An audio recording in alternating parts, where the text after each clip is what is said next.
तो 7 बजे के साथ बड़ी खबरों के बाद बुलेटिन में सबसे पहले बात आज दिल्ली में होने वाली बीजेपी कोर कमेटी की बैठक की करते हैं।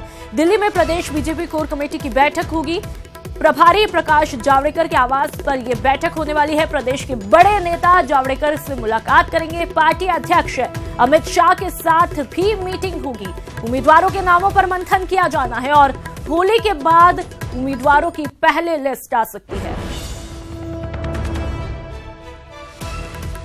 तो आज दिल्ली में होने वाली है बीजेपी कोर कमेटी की बैठक। दिल्ली में प्रदेश बीजेपी कोर कमेटी की बैठक होगी। बेहद खास महत्वपूर्ण बैठक यह है क्योंकि चुनाव नजदीक है और प्रभारी प्रकाश जावड़ेकर के आवास पर यह बैठक रखी गई है। प्रदेश के तमाम बड़े नेता जावड़ेकर से मुलाकात करेंगे। पार्टी अध्यक्ष अमित शाह के साथ भी मीटिंग होने का शेड्यूल है।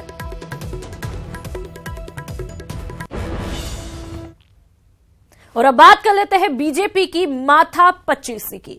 होली के बाद बीजेपी की पहली सूची आएगी। हालांकि आज कोर कमेटी की बैठक में कुछ नामों पर आम सहमति बन सकती है। देखिए रिपोर्ट में। मिशन 25 के लिए महामंथन। स्पेशल 25 का इंतजार कब तक? भारतीय जनता पार्टी जिंदाबाद।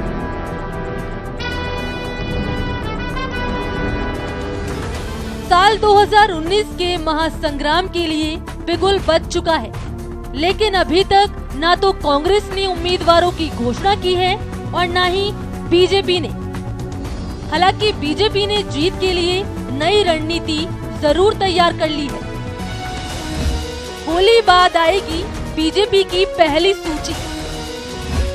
जातिगत गणित साधने के लिए बीजेपी की रणनीति। कांग्रेस की लिस्ट के बाद आएगी बीजेपी की लिस्ट। कांग्रेस की लिस्ट आने के बाद कई सीटों पर किया जाएगा बदलाव। कुछ जगह हम जो पैनल देंगे उसमें से केंद्र ने भी अपना कुछ मानस बनाया होगा, उसको देखकर वो तय करेंगे। मैं सोचता हूँ राजस्थान की जो सूची है थोड़ी देरी से आनी चाहिए, होली के बाद में ही आनी चाहिए, क्योंकि अपना चुनाव भी देरी से, इसलिए इतनी जल्दी है नहीं। दिल्ली में अमित शाह के साथ राजस्थान बीजेपी कोर कमेटी की बैठक है और उम्मीद की जा रही है कि इस बैठक में कुछ नामों पर आम सहमति बन जाए। कल की जो बैठक है हमको रुकने के लिए कहा ही है। कल की बैठक में चर्चा होगी और उसमें कुछ नामों पर चर्चा हो सकती है। बीजेपी ने बकायदा हर सीट के लिए 2 से 3 उम्मीदवारों का पैनल तैयार कर लिया है। 2 नाम तो सभी में रखे ही हमने। कई जगह 3 नाम भी हैं, कई जगह 4 नाम भी हैं, कई जगह अल्टरनेट नाम हैं। सामने से ये रहा तो इधर से ये, वो समाज रहा तो इधर से ये समाज। ऐसे भी सामाजिक इक्वेशन भी देखी है। सामने से उम्मीदवार आने वाले उम्मीदवारों के नाम और उसको भी असेस करेंगे और उसके बाद में अपना उम्मीदवार हम सोचेंगे, तय करेंगे। बीजेपी की नजर कांग्रेस की लिस्ट पर भी है, ताकि आखिरी समय में भी जातिगत गणित को साधकर जिताऊ पर ही दांव लगाया जा सके। दिल्ली से न्यूज़ 18 के लिए अभिषेक आड़ा की रिपोर्ट।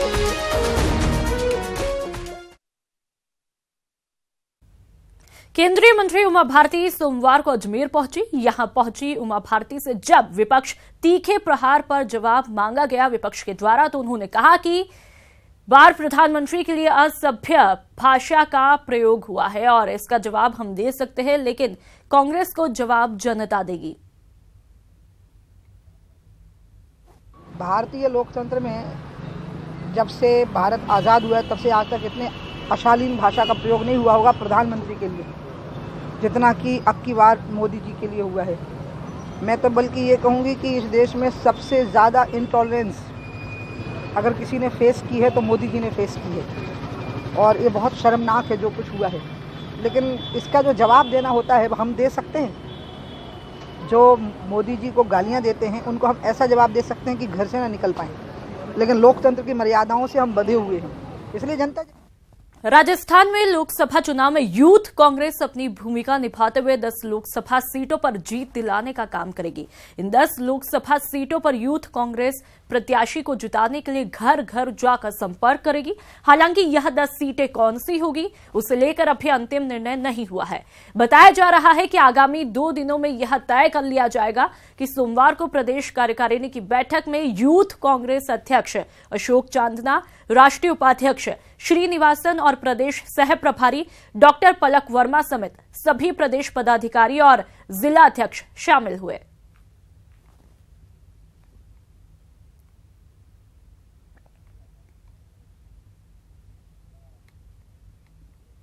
उपराष्ट्रपति वेंकैया नायडू 26 मार्च को जयपुर आने वाले हैं और इसके लिए मुख्य सचिव डीपी गुप्ता ने सचिवालय में तैयारियों को लेकर अहम बैठक की और जरूरी दिशा निर्देश दिए। मुख्य सचिव ने संबंधित विभागों को तालमेल के साथ काम करते हुए आवश्यक तैयारियां पूरी करने के निर्देश दिए। मुख्य सचिव तैयारियों की समीक्षा उन्होंने की और सुरक्षा व्यवस्था, पार्किंग प्रोटोकॉल, यातायात समेत अन्य संसाधनों के बारे में दिशा निर्देश दिए। उपराष्ट्रपति वेंकैया नायडू 26 मार्च को जयपुर आएंगे। उपराष्ट्रपति 3:10 पर मुंबई से रवाना होंगे। नायडू महात्मा गांधी मेडिकल विश्वविद्यालय में दीक्षांत समारोह में बतौर मुख्य अतिथि संबोधन देंगे।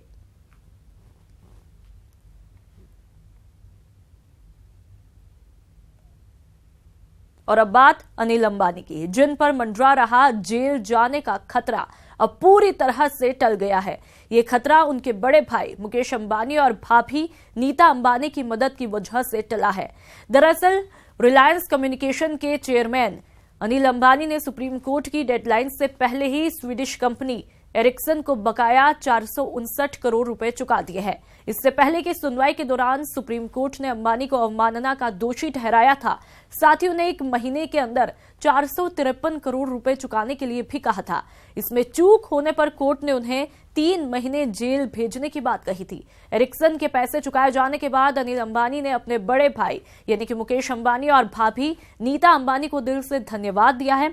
साथ ही कहा है कि मुश्किल वक्त में साथ देकर मुकेश और नीता अंबानी ने पारिवारिक मूल्यों को बचाया है।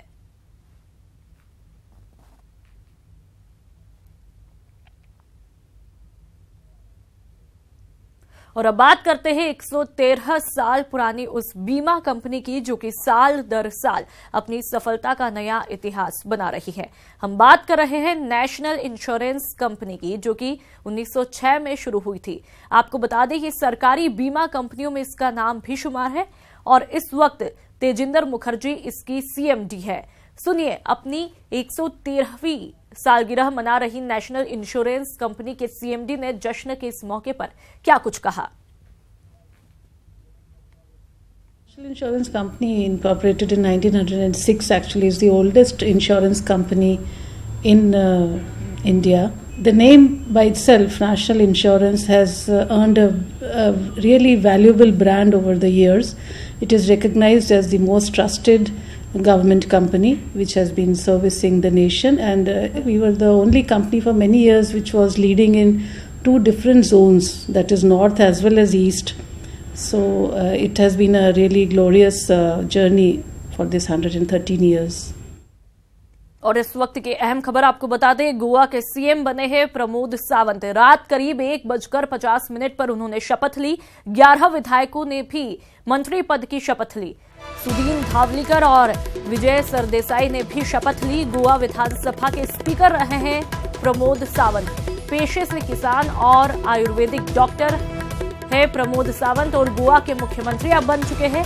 भारतीय जनता पार्टी के नेता प्रमोद सावंत वर्तमान में गोवा विधानसभा के अध्यक्ष है। 45 वर्षीय डॉक्टर सावंत की पत्नी सुलक्षणा भी बीजेपी की मंत्री है और साथ में शिक्षिका भी है। गोवा बीजेपी के नेता 45 साल के डॉक्टर प्रमोद सावंत का जन्म 24 अप्रैल 1973 को हुआ और सैंकलिम विधानसभा क्षेत्र से चुनकर आए डॉक्टर प्रमोद सावंत का पूरा नाम डॉक्टर प्रमोद पांडुरंग सावंत है। उनकी मां पद्मिनी सावंत और पिता पांडुरंग सावंत है।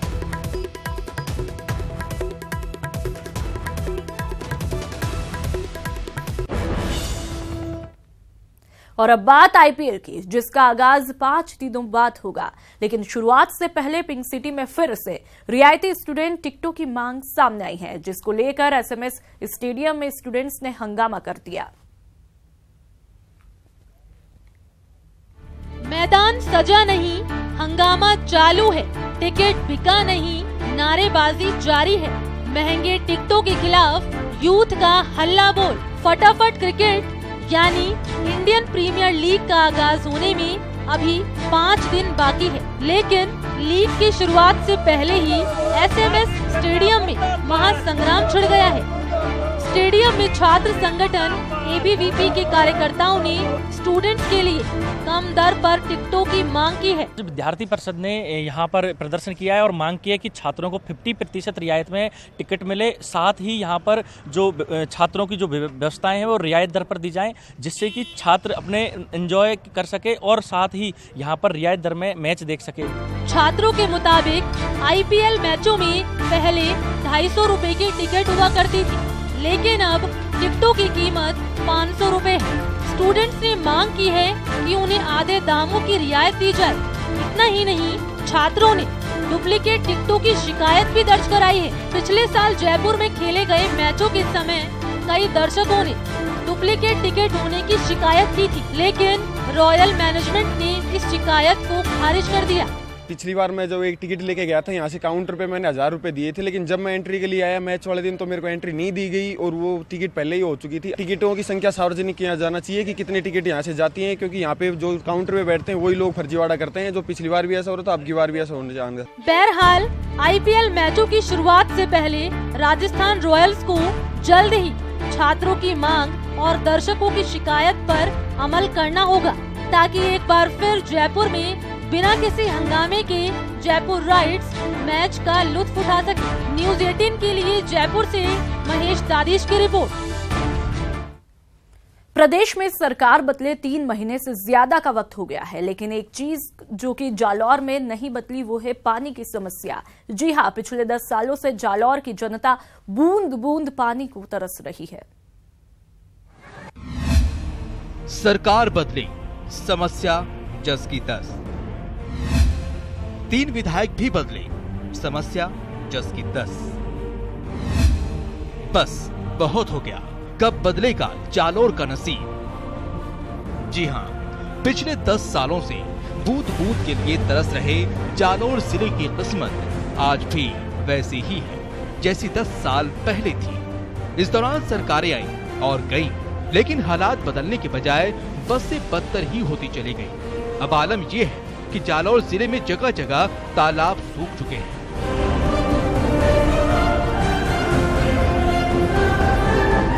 जानवरों को पिलाने के लिए साफ पानी नहीं है। पानी के इंतजार में लोगों ने नल के नीचे डब्बे लगाकर छोड़ दिए। और तो और इस जिले का नसीब अब इस कदर रूठ गया कि अब कोई यहाँ अपनी बेटी ब्याहने को राजी नहीं। पानी नहीं आओ तो 2 महीना हुआ है, एक टपो पानी नहीं आओ तो अतरी भयंकर प्रॉब्लम है कि बाबड़ मन को ने 400-500 रुपया टैंकर अब दे देने पानी मंगावना पड़े। जाहिर है हालात दिन ब दिन खराब होते जा रहे हैं, लेकिन प्रशासन इससे बेपरवाह है और पानी की कमी का ठीकरा पिछले साल हुई कम बारिश पर फोड़ रहा है। और पिछले साल बारिश नहीं होने से कई जगह ट्यूबवेल सूखने की कम डिस्चार्ज की नौबत आई है, तो उसमें हमने जालौर के करीब 35 ट्यूबवेल हमने रूरल क्षेत्र के अंदर सेंक्शन करा ली, जिसमें से आधे के करीब लगभग हमने चालू कर दिया, बाकी का काम भी चालू है। 61,000 आबादी वाले जालौर शहर में एक बार ही पानी नसीब हो रहा है, और वो भी मात्र 7,000 लीटर। उस पर पानी आने का कोई निर्धारित समय नहीं है। गर्मी के तपिश के साथ जालौर में सियासी तपिश भी तेज है और जालौर की जनता को आस है कि पानी की समस्या इस बार जरूर दूर होगी। न्यूज़ 18 के लिए जालौर से हरिपाल सिंह की रिपोर्ट। और चलिए अब आपको लेकर चलते हैं जोधपुर के एमडीएम अस्पताल में, जहां पर साफ सफाई का हाल देख आप भी कह उठेंगे, वाह क्या बात है। एमडीएम मतलब स्वच्छता का दूसरा नाम।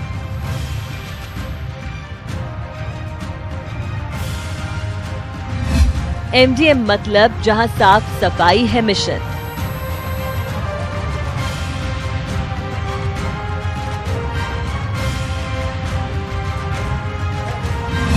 MDM मतलब जहां गंदगी का नहीं नामो निशान।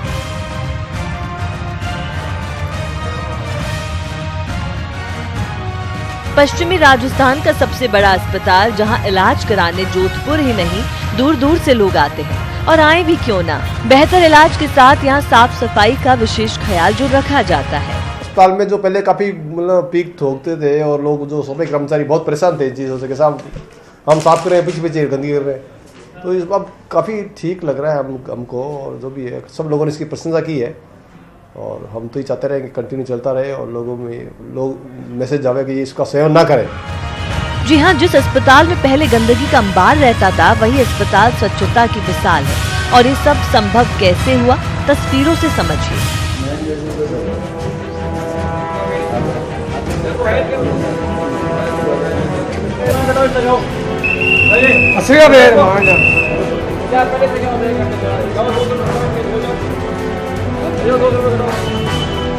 अब तो आप समझ ही गए होंगे, इस अस्पताल में गंदगी फैलाना, तंबाकू खाना, सिगरेट पीना जुर्माने को न्योता देना है। अब तक MDM अस्पताल में 5000 लोगों को तंबाकू सेवन या गंदगी फैलाते हुए पकड़ा गया। 5000 लोगों से करीब 6,65,000 रुपए जुर्माना वसूला जा चुका है। 2 नवंबर से अपन ने ये अभियान चालू किया है, जिसमें अब तक 6,65,000 रुपये जमा हो गए। लगभग 5,000 आदमी से जुर्माना वसूल किया गया। उसमें अपन ने लगभग 800 आदमी तो पेशाब करते हुए पकड़ा अपन ने, 1500 को गुटखा खाते हुए पकड़ा है, 1700 को स्मोकिंग करते हुए पकड़ा मैंने, और 7,000 अन्य गंदगी फैलाते हुए, रोटियां फेंकते हुए अन्य में। जुर्माने से वसूली गई रकम को अस्पताल प्रबंधन ने किडनी मरीजों की मदद किए जाने का सुझाव दिया। ये अपने मेडिकल रिलीफ सोसाइटी में जमा कराया पूरा का पूरा, और हम चाहेंगे कि किसी न किसी एक गरीब आदमी की किडनी का ट्रांसप्लांट करवाएं। ऐसा हमने सुझाव प्रिंसिपल साहब को, सुप्रीटेंडेंट साहब को दिया है, तो हमें उम्मीद है कि जल्दी से करें। जरूरत है सूबे के दूसरे अस्पतालों को भी MDM से सबक लेने की, ताकि मरुधरा का हर अस्पताल देश के लिए मिसाल बन जाए। सहयोगी शेर सिंह के साथ ललित सिंह, न्यूज़ 18 जोधपुर।